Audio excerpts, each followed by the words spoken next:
وَالنَّجْمِ إِذَا هَوَى مَا ضَلَّ صَاحِبُكُمْ وَمَا غَوَى.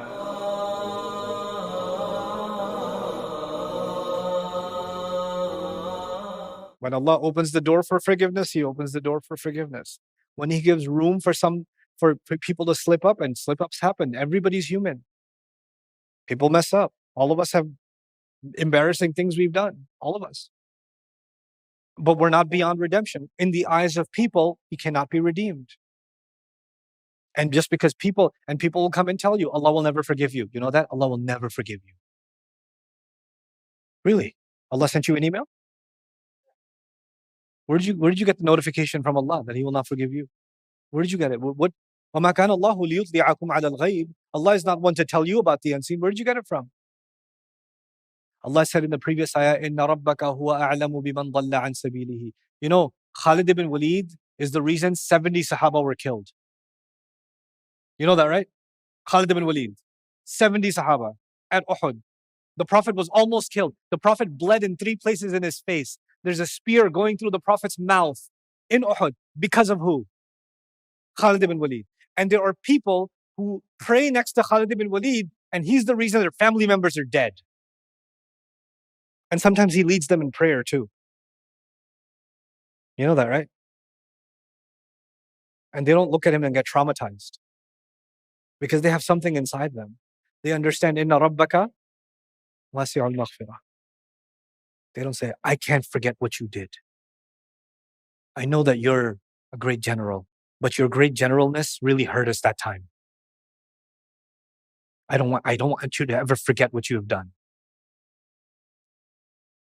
What we read these stories, we read this history, we read this Quran, but then we put it on pause and then we live our life.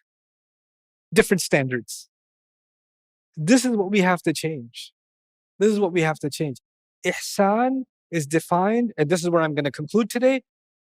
Ihsan is defined a certain way in the Muslim community. Ihsan means someone who looks a certain way, they talk a certain way, they have a certain amount of knowledge, they have a certain amount of practice. It's an outwardly thing, ihsan. And ihsan in the Quran is much more attainable. It's much more realistic. How do you become I'm a Muslim. How do you become a muhsin? I'm a Muslim, I've made some mistakes, I've made some sins. How do I become a muhsin? Okay, stay away from major sins. You mess up sometimes, just pick yourself up, get back up on the horse, keep moving. Don't get addicted to sin. Don't stick on the same sin. But even along the way, you'll mess up here and there. That'll happen. It's okay. Inna rabbaka wasi'ul maghfirah.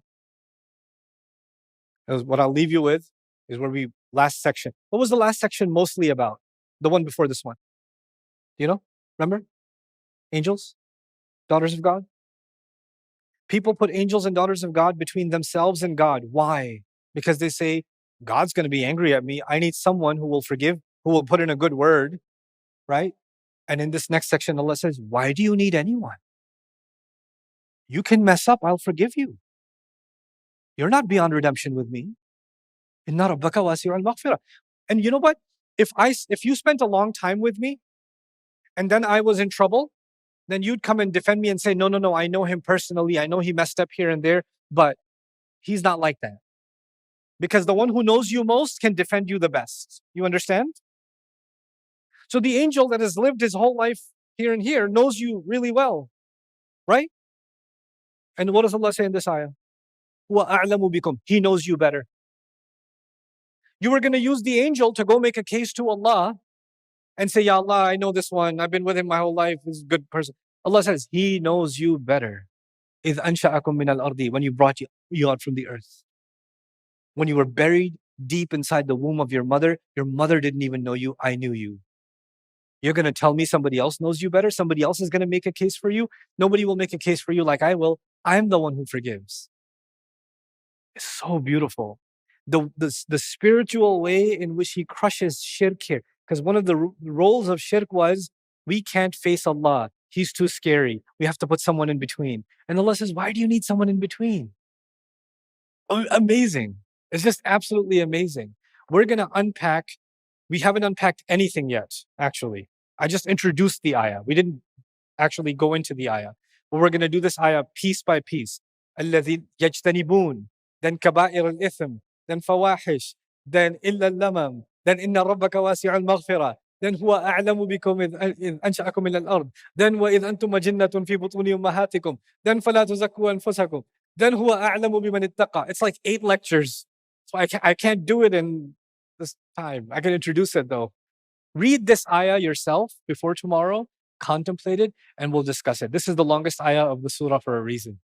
A surah that has so many short ayat, and in the heart of the surah, Allah put this ayah.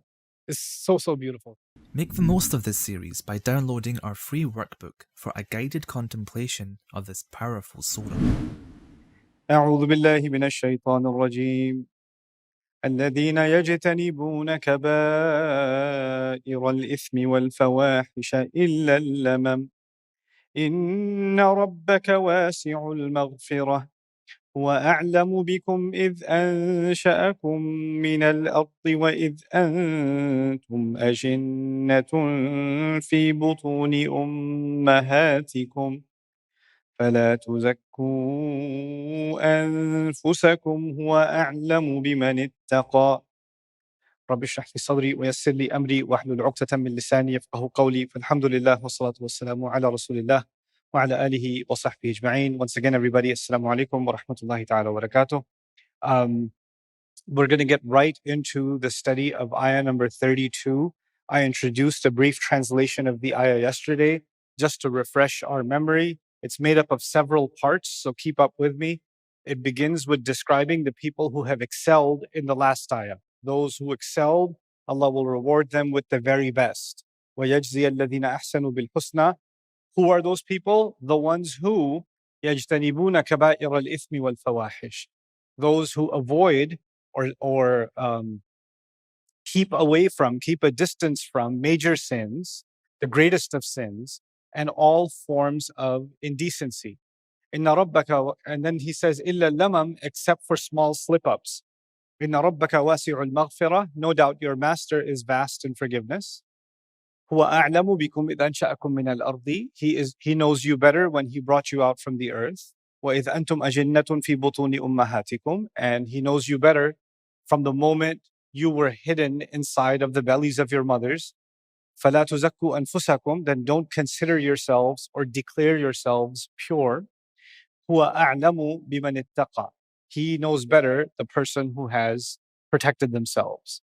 Now, lots of components to this. We're going to take the overarching philosophy, talking about the idea of major sins first. That already starts to indicate that there are categories of sins. There's things that are really, really bad.